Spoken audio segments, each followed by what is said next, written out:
Hola hermanos, buenas tardes. Espero que se encuentren muy bien todos ustedes. Espero que estén muy bendecidos, descansando en la misericordia de Dios, en su bondad, en su amor, que Él les dé de su paz. Y pues vamos a comenzar con el estudio bíblico de hoy. Y antes que nada quiero felicitar a todas las mamás.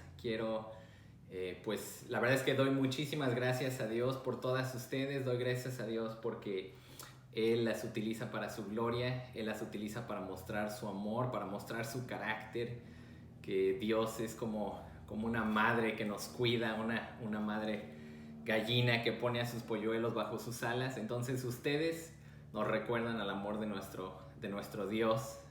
Y también pues muy especialmente quiero felicitar a mi mamá. Yo sé que mi mamá está viendo este mensaje. Ella siempre ve mis videos que envío. Entonces, mamá, muchas felicidades. Gracias por ser mi madre. Le doy gracias a Dios por tu vida. Y pues vamos a comenzar este tiempo de estudiar la palabra de Dios. Entonces, vamos a orar y vamos a estudiar Hechos capítulo 16. Entonces, pongamos este tiempo en manos de Dios. Dios, te doy muchas gracias por tu amor, por tu misericordia, Señor. Gracias porque tu amor es tan grande, Señor, es maravilloso. Tu amor es reflejado en el amor de las madres, Señor. Y gracias, Dios, porque tú nos amas de esa forma y aún mejor, Señor, de una forma perfecta. Te damos gracias por este día, Señor. Te damos gracias por tu amor y tu misericordia.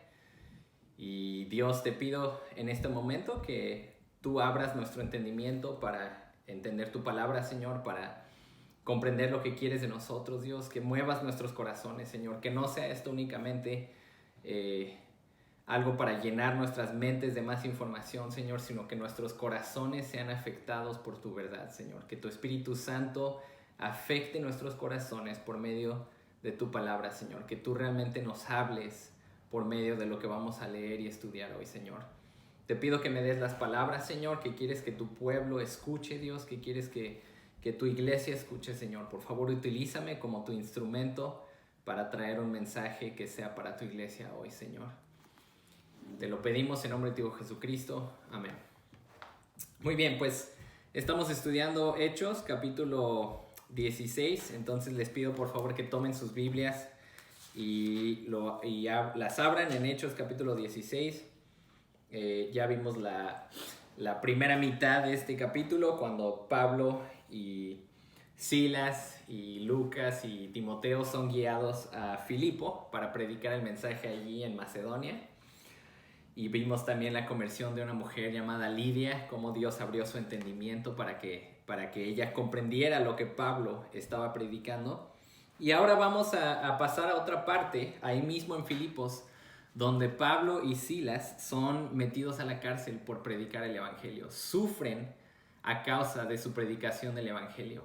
Y el punto que vamos a ver hoy, antes de que lea el pasaje, el punto que quiero que veamos hoy, el punto que después de haber estudiado y orado, el punto que creo que está aquí resaltado en este pasaje, es que cuando nosotros seguimos los pasos de Jesucristo, cuando nosotros seguimos los pasos del Mesías, esto resulta en que las personas sean liberadas o sean rescatadas. Esto resulta en que seamos agentes de liberación, de salvación y de justicia. Esto es lo que vamos a ver hoy, que cuando seguimos los pasos de Jesucristo, nuestro Mesías, somos agentes de liberación, de salvación y de justicia. Entonces vamos a leer el pasaje, capítulo 16, comenzando en el versículo 16 también. Esta es la palabra de Dios y dice así. Estoy leyendo de la Nueva Biblia Latinoamericana de hoy, o creo que se llama Nueva Biblia de las Américas, no me acuerdo, pero esta versión, que me gusta mucho por cierto, dice: mientras íbamos al lugar de oración, nos salió al encuentro una muchacha esclava que tenía espíritu de adivinación, la cual daba grandes ganancias a sus amos adivinando. Esta, siguiendo a Pablo y a nosotros, gritaba: estos hombres son siervos del Dios Altísimo, quienes les proclaman el camino de salvación. Esto lo había hecho por muchos días, pero desagradando esto a Pablo, se volvió y dijo al espíritu: te ordeno en el nombre de Jesucristo que salgas de ella. Y el espíritu salió en aquel mismo momento. Pero cuando sus amos vieron que se les había ido la esperanza de ganancia para ellos, prendieron a Pablo y a Silas y los arrastraron hasta la plaza ante las autoridades. Después de haberlos presentado a los magistrados superiores, dijeron: estos hombres, siendo judíos, alborotan nuestra ciudad y proclaman costumbres que no nos es lícito aceptar ni observar, pues somos romanos.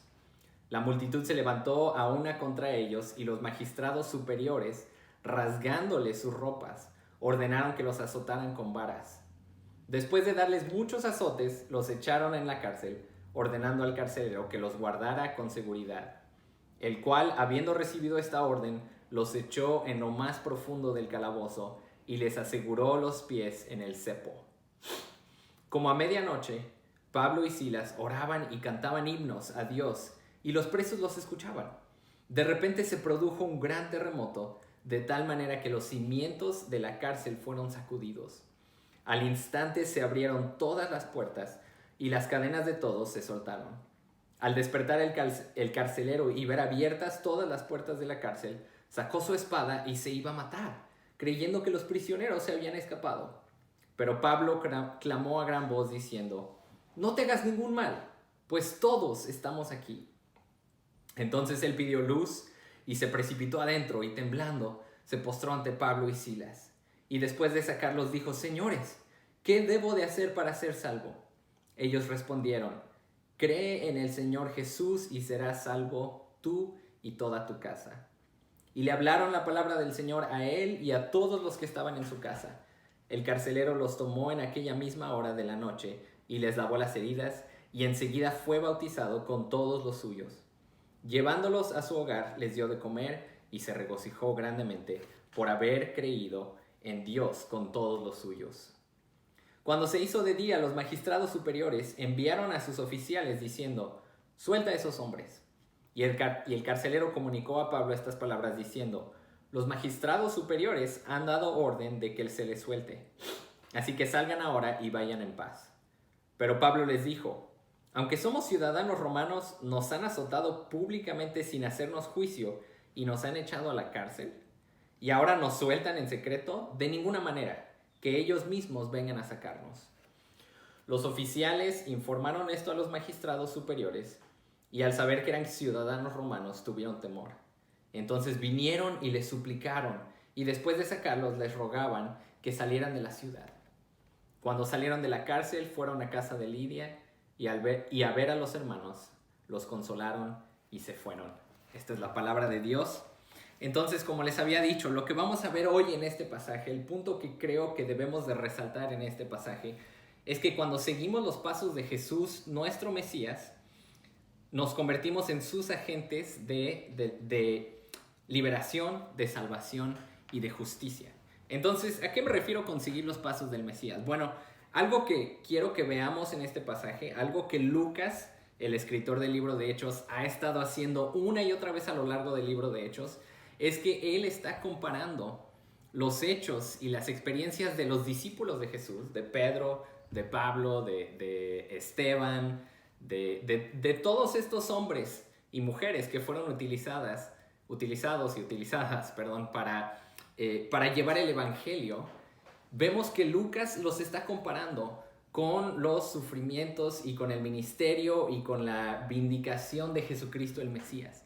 Entonces, él hace esto de forma muy intencional. Ahorita, pues únicamente, a lo mejor podría mencionar como el ejemplo de Esteban, como el sufrimiento y la vindicación de Esteban son tan parecidos al sufrimiento y la vindicación de Jesucristo. También pensamos en Pedro, cuando Pedro fue arrestado, como su encarcelamiento y su liberación y todo lo que sucedió alrededor de eso.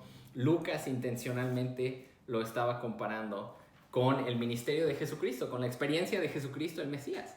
Y esto no nos debería de sorprender. Jesucristo mismo dijo que nosotros, que sus discípulos, que nosotros haríamos cosas mayores a las que él hizo. Y que si él sufrió siendo el maestro, los discípulos no se deberían de sorprender de también experimentar sufrimiento ellos mismos. Entonces, algo que quiero que veamos es que quiero que comparemos un poquito la experiencia de Jesucristo con la experiencia de Pablo y Silas en Filipos. Entonces, vemos que ellos, cuando están yendo al lugar de oración, como lo hacían cada sábado, vemos en el versículo 16 que les salió al encuentro una muchacha esclava que tenía un espíritu de adivinación. Y si nos ponemos a pensar, es exactamente lo mismo que le pasaba a Jesucristo. Jesucristo estaba ministrando y le salían endemoniados al encuentro. Entonces su experiencia es muy parecida. Incluso el hecho de que ella estaba dando voces, clamando quiénes eran estos mensajeros, era lo mismo que hacían algunos demonios. Ellos proclamaban quién era Jesucristo. También vemos que ellos están indignados o están molestos por esto que está sucediendo. Aquí cabe hacer una aclaración. En el versículo 18 dice que esta muchacha gritaba, daba voces por muchos días, y esto le desagradó a Pablo. Y a lo mejor esa palabra desagradar como que pues queda muy al aire, ¿no? Como en algunas traducciones dice que estaba molesto, pero en realidad no creo que estaba molesto por la muchacha en sí, sino más bien yo creo que estaba molesto por la injusticia y por la explotación que esta muchacha estaba sufriendo. Pablo estaba indignado y molesto ante la maldad. Y vemos que Jesucristo tenía la misma actitud. Cuando Jesucristo veía el sufrimiento de su pueblo, él se molestaba, él sufría, esto no le gustaba. Se indignaba cuando veía que Israel eran como un pueblo, como un rebaño sin pastor. También cuando Jesús entró al templo y vio que el templo había sido convertido en un mercado, también se indignó, también estuvo molesto. Es la misma palabra que se utiliza en la Septuaginta para hablar de cómo Dios se sintió después de haber creado a la humanidad y que todos ellos hubieran pecado. Esto fue justo antes del diluvio, en Génesis. Dios estaba molesto, Dios estaba indignado, estaba arrepentido de haberlos creado. Entonces, de la misma forma, Pablo no es que está molesto con la muchacha en sí, sino está molesto delante de la situación de injusticia, delante de la situación de sufrimiento, de cómo ella es explotada por sus amos, de cómo ella está poseída por un demonio. Entonces, así como ellos estuvieron molestos, también Jesucristo estuvo molesto delante de la maldad, delante del sufrimiento. Recordamos también cuando Jesucristo se encontró cara a cara con la muerte de su amigo Lázaro y estuvo molesto, estaba triste, estaba sufriendo él también. Vemos también que ellos rescatan o liberan a la mujer que está endemoniada, a la muchacha, y de la misma forma tenemos muchísimos ejemplos de Jesucristo liberando y rescatando personas que están endemoniados. Ellos son acusados falsamente. Recuerden, seguimos comparando el ministerio de Pablo y Silas con el ministerio de Jesucristo. Ellos son acusados falsamente y de la misma forma, bueno, ellos son acusados falsamente por ir en contra de las normas, ¿verdad? Ellos dicen que están promoviendo cosas que no deben de practicar los romanos. Y de la misma forma Jesús es acusado de ser un rebelde, de ir en contra de las tradiciones y de las normas judías y de ir en contra también del gobierno romano. Ellos son atacados por la multitud y son golpeados injustamente, son azotados. Jesús también es atacado, él es arrestado injustamente, él es pues maldecido por la multitud y eventualmente también es azotado injustamente. A ellos se les pone en la parte más profunda de la prisión, y aquí es donde esto yo lo veo como una imagen, como una analogía al sufrimiento de Jesucristo. Así como ellos fueron puestos en la parte más profunda de la prisión, también sabemos que Jesucristo fue crucificado y él al morir descendió a la parte más profunda de la tierra. Y esto lo sabemos por pasajes como Primera de Pedro, capítulo 3. Ahí mismo, fíjense, la analogía continúa. Cuando están ellos en la cárcel, ellos están orando y están dando alabanzas y dice que todos los prisioneros los escuchaban. Y de la misma forma, en Primera de Pedro, capítulo 3, vemos que Jesús, al descender ahí a las profundidades, él predicó a los espíritus que estaban encarcelados. También vemos que ellos, Pablo y Silas, son milagrosamente librados cuando por medio de un terremoto las puertas de la cárcel son abiertas. Y sabemos que también Jesucristo fue milagrosamente librado de la muerte. Jesucristo fue resucitado y la puerta, la piedra que estaba cubriendo la tumba, fue abierta también para que él saliera. Vemos también que el carcelero, en el caso de Pablo y Silas, es salvado por medio del testimonio y la predicación de Pablo y Silas. Y de la misma forma, por medio del sufrimiento de Jesucristo y de su resurrección, todo aquel que cree en Jesucristo también puede ser salvo. Ellos, Pablo y Silas, son vindicados delante de los magistrados, de las autoridades, de los magistrados superiores de esa ciudad de Filipo, y nosotros sabemos que Jesucristo también en su resurrección es vindicado, y sabemos que en el día final, en el día del Señor, también será vindicado cuando toda rodilla se doble delante de él y toda lengua confiese que Jesucristo es el Señor. Entonces, hermanos, creo que esto es algo que Lucas hace a menudo. Esto es algo que Lucas hace una y otra vez. Él compara los hechos de sus discípulos, de los discípulos de Jesús, con los hechos de Jesucristo. Compara la vida y el ministerio de sus discípulos con la vida y el ministerio de los discípulos. Y después de todo, Lucas mismo dijo que este libro, el libro de Hechos, es la continuación de los hechos de Jesucristo, la continuación del ministerio de Jesucristo. No lo dijo así de forma específica, pero al principio de Hechos, como lo estudiamos cuando vimos Hechos 1, Lucas implica que este libro es la continuación del ministerio de Jesucristo por su Espíritu, por medio de la iglesia. Entonces vemos aquí que el ministerio de Jesús continúa ahora en la vida de sus discípulos. Pero aquí vienen las buenas noticias para nosotros. Cuando nosotros compartimos o tomamos parte en los sufrimientos de Jesucristo, esto no nos debería de sorprender. Esto es algo que deberíamos de esperar. Jesucristo lo dijo: si el maestro sufre, los discípulos van a sufrir. Esto es algo que no nos debería de sorprender. Jesucristo les advirtió a sus discípulos muchas veces que por su nombre iban a ser perseguidos, que por su nombre iban a ser echados en la cárcel, que por su nombre iban a estar delante de magistrados, de gobernadores, de jueces, etc. Entonces, esto no nos debería de sorprender. Pero las buenas noticias aquí es que cuando nosotros seguimos los pasos de nuestro Mesías, cuando nosotros sufrimos como nuestro Mesías, cuando sufrimos injustamente, estamos siguiendo su ejemplo y somos usados como sus agentes para traer liberación, para traer salvación y para traer justicia. Entonces, ¿a qué me refiero? Bueno, veamos lo que sucedió. Pablo y Silas, ellos al estar dispuestos a andar en los pasos de Jesucristo, a andar en los pasos del Mesías, ellos trajeron liberación a esta muchacha que estaba endemoniada. Esta muchacha, piensa en ella, estuvo sufriendo muchos años, tenía un espíritu, estaba poseída por un espíritu inmundo. Y no solamente eso, también era una esclava que estaba siendo explotada por sus amos. Sus amos únicamente la utilizaban como para tener ganancia personal. Entonces Pablo y Silas, al ver esto, están indignados. Ven el sufrimiento de esta muchacha y están indignados ante el sufrimiento y deciden expulsar al espíritu por el poder de Jesucristo. Entonces nosotros, hermanos, por el poder de Jesucristo y como representantes del reino de Dios, no debemos de aceptar la injusticia. No debemos de estar inamovibles ante el sufrimiento. Cuando vemos que hay injusticia, cuando vemos que hay sufrimiento, no debemos de ser indiferentes. Más bien debemos de estar indignados delante de la injusticia. ¿Por qué? Porque Dios es un Dios de justicia. Porque Dios es un Dios de bondad. Dios es un Dios bueno. Dios está redimiendo a este mundo. Entonces, cuando nosotros vemos que hay sufrimiento en este mundo, que hay injusticia, que hay personas siendo explotadas, personas creadas en la imagen de Dios, nosotros debemos de estar indignados ante eso. Y como instrumentos de Jesucristo, como instrumentos del reino de Dios, vamos a ser usados para traer liberación, para traer rescate a las personas que están sufriendo.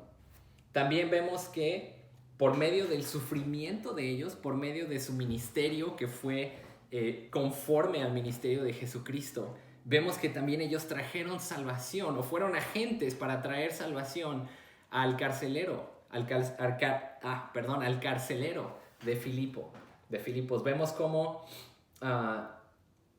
el carcelero ve todo lo que sucede, ¿verdad? Él es un testigo de las cosas que están pasando. Él mismo fue el que los puso en la cárcel.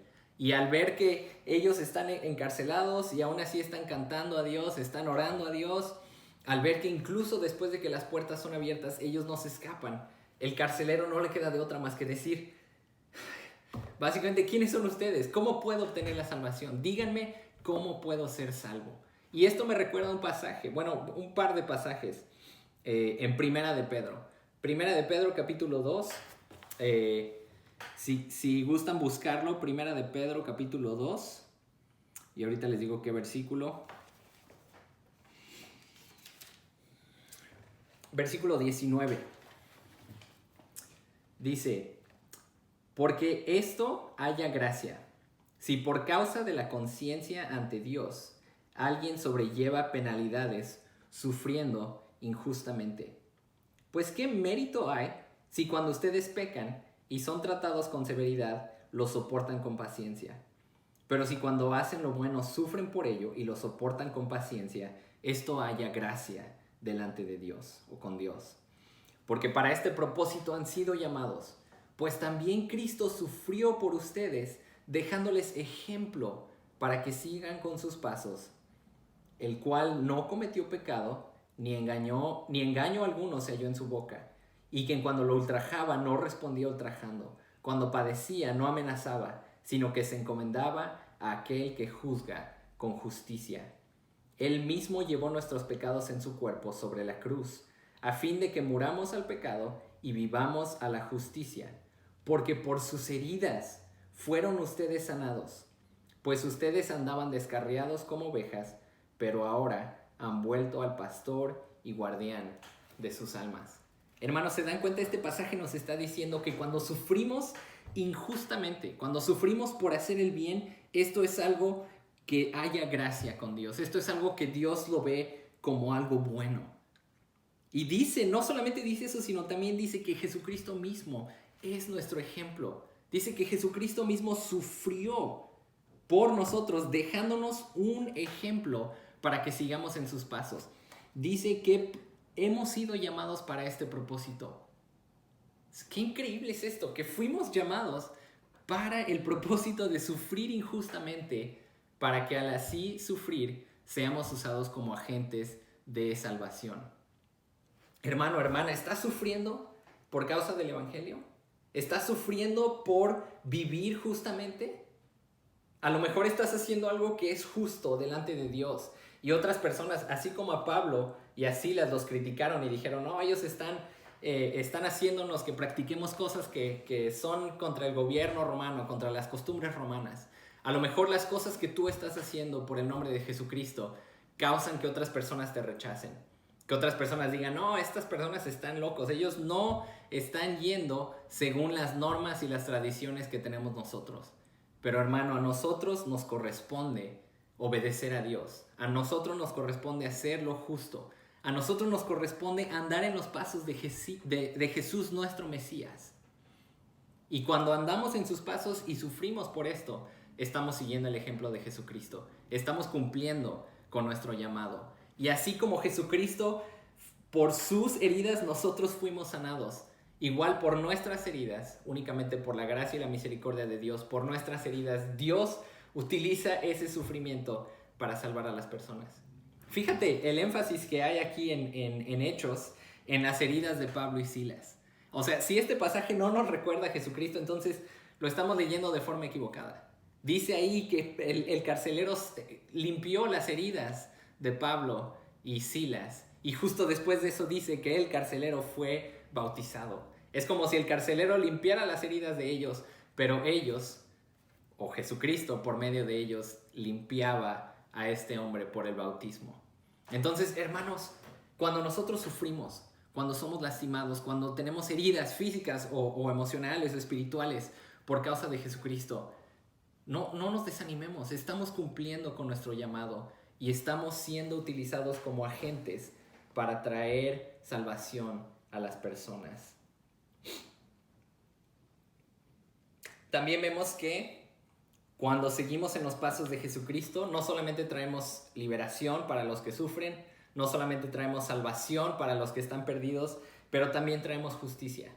Algo interesante sucede después de que Este carcelero es convertido, también su familia, y vamos a regresar a eso, pero por ahora quiero que vayamos a cómo, en el versículo 35, cómo los magistrados superiores enviaron oficiales para decirle al carcelero, ya suelta a esos hombres, ya, los golpeamos, estuvieron en la cárcel una noche, ya es suficiente, que se vayan.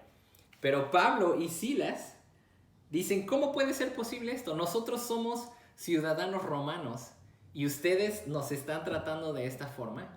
Y veamos bien lo que está pasando aquí. No creo que Pablo está diciendo, no, yo tengo derechos especiales y a mí me deben de tratar bien. No, Pablo no tiene su propio tratamiento en mente. Pablo no tiene su propia comodidad en mente. Más bien Pablo se está dando cuenta que estos magistrados no están actuando de una forma que es honorable a Dios.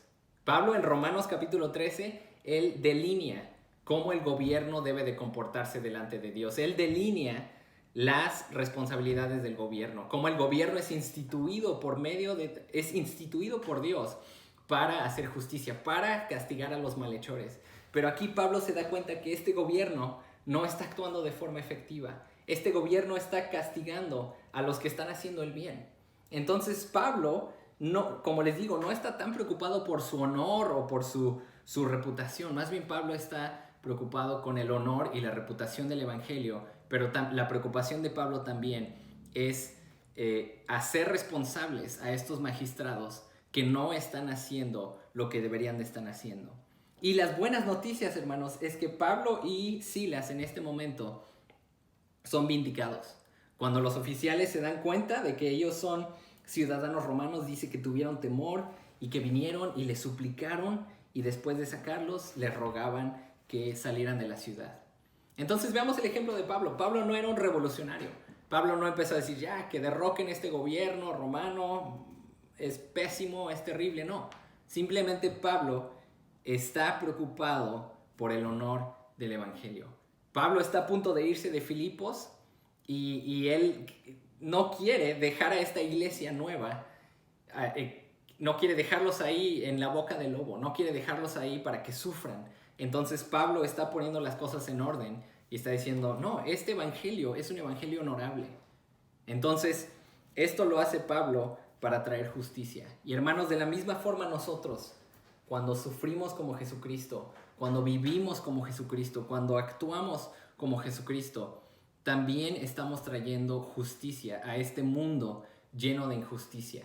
Y recuerden, no estoy diciendo que nos convirtamos en unos revolucionarios o algo así, pero hermanos, sí debemos de declarar las cosas que son justas y debemos de actuar en contra de las cosas que no son justas. Así como Juan el Bautista. Juan el Bautista vio que lo que Herodes estaba haciendo era injusto y él no se quedó callado. Él fue y pues exhortó a Herodes por lo que estaba haciendo. De la misma forma, Pablo vio que lo que estos magistrados estaban haciendo era injusto y también fue y se enfrentó a estos magistrados, pero lo hizo de forma pacífica, lo hizo de forma gentil, lo hizo de forma razonable. Fíjense también ahí en Primera de Pedro, capítulo 3, versículos 14 y 16. Esto es relacionado, dice: pero aún si sufren por causa de la justicia, dichosos son. Y no tengan miedo por temor a ellos, ni se turben, sino santifiquen a Cristo como Señor en sus corazones, estando siempre preparados para presentar defensa ante todo el que les demande razón de la esperanza que hay en ustedes.